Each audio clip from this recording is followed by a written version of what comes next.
Hello, I M R के Jha from Mahatma Gandhi शिक्षण संस्थान दरभंगा। आज हम इस वीडियो में magnetic effect of electric current इस चैप्टर का एक नया पार्ट शुरू कर रहे हैं, क्योंकि इससे पहले के वीडियो में हम लोग magnetic effect of electric current से लेके construction and working of electric motor, Fleming's left hand rule, बहुत सारे थीम को देखे हैं। अब उसके बाद चलते हैं उसके रिवर्स पार्ट कहो, उसके सेकंड पार्ट में चलते हैं। तो सेकंड पार्ट में आता है इलेक्ट्रोमैग्नेटिक इंडक्शन। आप कहोगे इलेक्ट्रोमैग्नेटिक इंडक्शन होता क्या? आज हम ये दो टॉपिक को समझेंगे, इलेक्ट्रोमैग्नेटिक इंडक्शन और an activity to demonstrate electro, मतलब इस इलेक्ट्रोमैग्नेटिक इंडक्शन को समझने के लिए एक एक्टिविटी समझेंगे, ताकि जब तक हम एक्टिविटी नहीं समझेंगे तब तक ये क्लियर नहीं होगा। तो इलेक्ट्रोमैग्नेटिक इंडक्शन क्या होता है? देखिए, इससे पहले तक में अभी हम लोग समझे कि जब हम कोई भी इलेक्ट्रिक करंट कैरिंग कंडक्टर है या वायर है, तो उस वायर में एक मैग्नेटिक फील्ड एक्सपीरियंस होता है, मतलब उस वायर के सराउंडिंग्स में मैग्नेटिक फील्ड होता है। तो एज ए कंक्लूजन ये कहा जा सकता है कि इलेक्ट्रिकल फील्ड से मैग्नेटिक फील्ड जनरेट होता है। तो माइकल फैराडे नाम के एक ग्रेट साइंटिस्ट थे, जो आज तक कभी कोई स्कूल नहीं गए, वो एक बुक बाइंडिंग का काम करते थे सिंपली।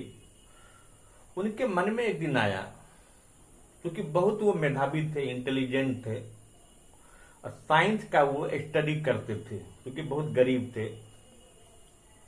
तो उनके मन में एक दिन ये आ गया कि जब इलेक्ट्रिकल फील्ड से मैग्नेटिक फील्ड बन सकता है, तो फिर मैग्नेटिक फील्ड से भी इलेक्ट्रिक फील्ड बनना चाहिए। ये मन में आया और इस पर उन्होंने काम किया, और काम करने के बाद कई रिसर्च किए, कई एक्सपेरिमेंट किए, कई एक्टिविटी किए। तब जाके इन 1831 एक ब्रेकआउट थ्रू हुआ, एक इंपॉर्टेंट ब्रेकआउट हुआ साइंस के फील्ड में, जो 1831 में माइकल फैराडे ने मैग्नेटिक फील्ड से इलेक्ट्रिकल फील्ड जनरेट कर दी एक्टिविटी करके। तो एक बहुत बड़ी चमत्कार हुई।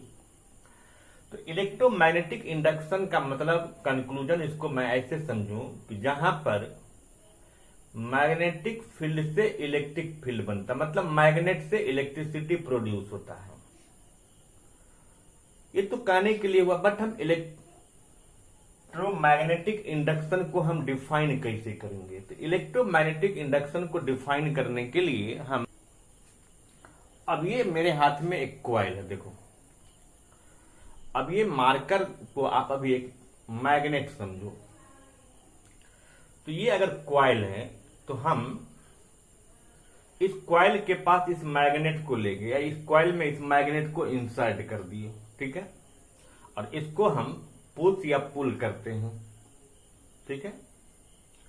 और इसमें अगर हम एक बल्ब लगा देते हैं, और इस मैग्नेट को इस कॉइल के अंदर अगर हम पुश या पुल करते हैं, तो क्या देखते हैं कि बिना बैटरी का, बिना सेल का ये बल्ब जलने लगता है, ठीक है। इसको अगर हम ऐसे बस रेस्ट में रखे रहते हैं, पुश और पुल नहीं करते हैं, तो बल्ब जलना बंद हो जाता है।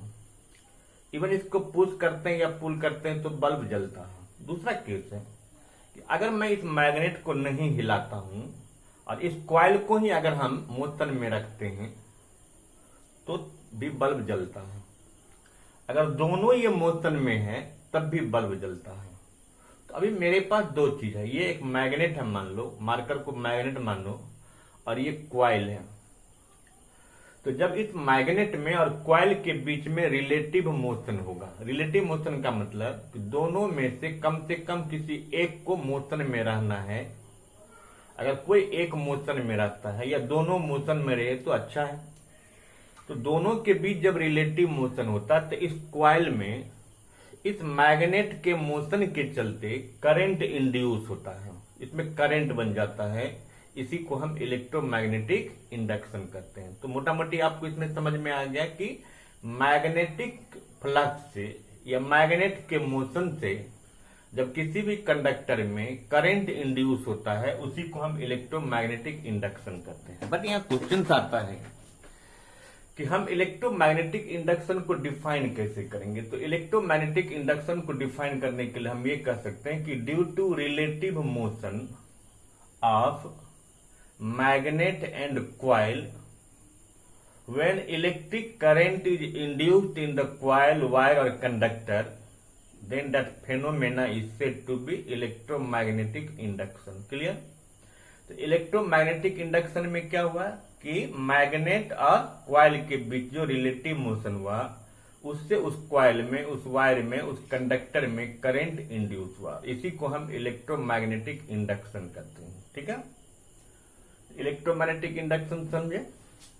अब है कि ये तो कहने के लिए वो अभी मान लीजिए हम हाथ में वायर रख लिए, मैग्नेट मार्कर को मान लीजिए घुमा दिए, बट आप सेटिस्फाइड नहीं होगे कि ये कैसे हो सकता है। आप जनरेटर जानते हो एक, तो जनरेटर, एसी जनरेटर में यही काम होता है।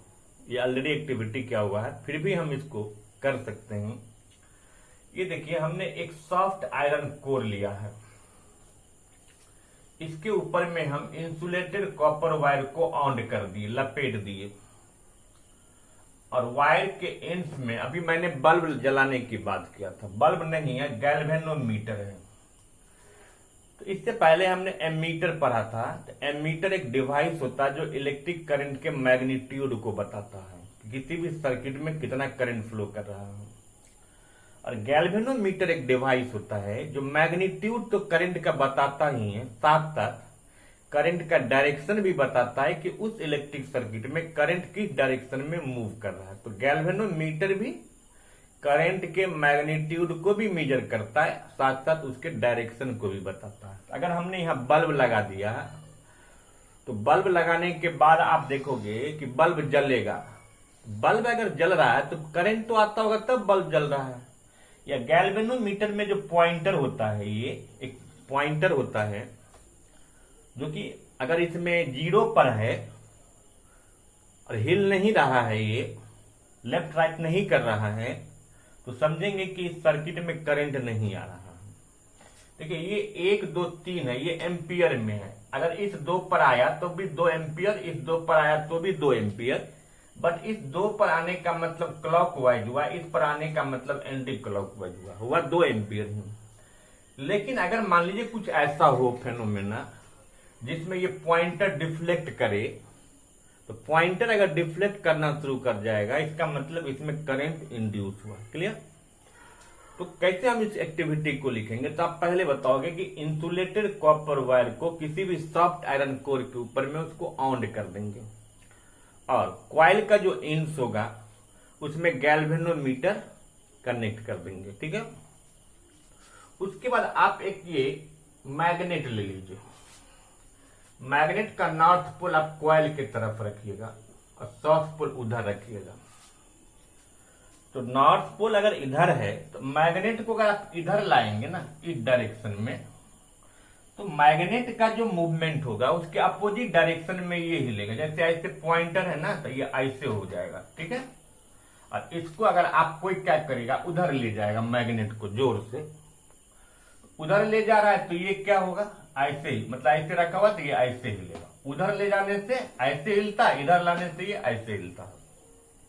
ठीक है, और अगर इसको हम पुश और पुल करना छोड़ देते हैं, स्टेशनरी रख देते हैं, तो ये 0 पर जाके रुक जाता है। 0 पर का मतलब क्या हुआ, इसमें करंट इंड्यूस नहीं हो रहा है। लेकिन अगर डिफ्लेक्शन हो रहा है इसका मतलब करंट इंड्यूस हो रहा है। अगर आप इधर ला रहे हैं तो ये इधर डिफ्लेक्ट करता है क्लॉकवाइज, और उधर ले जाते हैं तो एंटी क्लॉकवाइज। इसका मतलब ये हुआ कि अगर ये मैग्नेट इस कॉइल के पास मोशन में रहता है तो दोनों के बीच रिलेटिव मोशन हुआ, जिसके चलते इस कॉइल में करंट इंड्यूस हुआ, करंट जनरेट हुआ, और वो करंट कहां तक पहुंचा, गैल्वेनोमीटर के पास, जिसके चलते इसका पॉइंटर डिफ्लेक्ट किया। क्लियर? अब अगर इसके डायरेक्शन को हमने रिवर्स कर दिया तो फिर इसका डिफ्लेक्शन का डायरेक्शन भी चेंज हो गया। और अगर बस आप स्टेशनरी कर दोगे, रेस्ट में रख दोगे, तो 0 पर, इसका मतलब कि करंट इंड्यूस नहीं हो रहा है। तो करंट इंड्यूस होता है, बट उसके लिए कंडीशंस क्या है कि दोनों के बीच रिलेटिव मोशन होना चाहिए। और इस एक्टिविटी के थ्रू हम देखते हैं कि जब कॉइल और मैग्नेट में जब रिलेटिव मोशन होता है तो कॉइल में या कंडक्टर में या वायर में करंट इंड्यूस होता है। इसी को हम इलेक्ट्रोमैग्नेटिक इंडक्शन भी कहते हैं। और इस इलेक्ट्रोमैग्नेटिक इंडक्शन को इस एक्टिविटी के थ्रू हम बता सकते हैं। क्लियर? अब यहां पर एक चीज और आएगा कि अगर मान लीजिए हम साउथ को इधर कर दें, नॉर्थ को उधर कर दें, तो साउथ अगर इधर एक आएगा ना, तो साउथ जिस डायरेक्शन में मूव करता, हमेशा याद रखिएगा कि इलेक्ट्रोमैग्नेटिक इंडक्शन में साउथ मैग्नेट के साउथ पोल का जिस डायरेक्शन में मूवमेंट होता है उसी डायरेक्शन में करंट भी इंड्यूस होता है। तो कोई आदमी अगर उसको उधर ले गया, उधर अगर ले गया, ठीक है, तो इसका डिफ्लेक्शन आप देख रहे हो। दूसरा, अगर हम इसको रेस्ट में रख दें और इसको भी अगर हम मोशन में रखेंगे तब भी इसमें करंट क्या इंड्यूस होगा। इसी को हम कहते हैं इलेक्ट्रोमैग्नेटिक इंडक्शन। इसमें और भी सारे एक्टिविटीज हैं, तो हम इसको अगले एक्टिविटी में समझेंगे। और एक चीज और मैं आपको बता दूं कि अभी जो मैंने बताया यही एक्सरसाइज का क्वेश्चन नंबर 13 आप देखोगे एनसीईआरटी के एक्सरसाइज में क्वेश्चन नंबर 13 है कि क्वेश्चन कर रहा है क्या होगा जब किसी भी बार मैग्नेट्स को अगर हम पुश करते हैं, पुल करते हैं। तो आप बताना कि जब पुश करते हैं तो ये anti clockwise, galvanometer anti clockwise rotate करता है, ठीक है।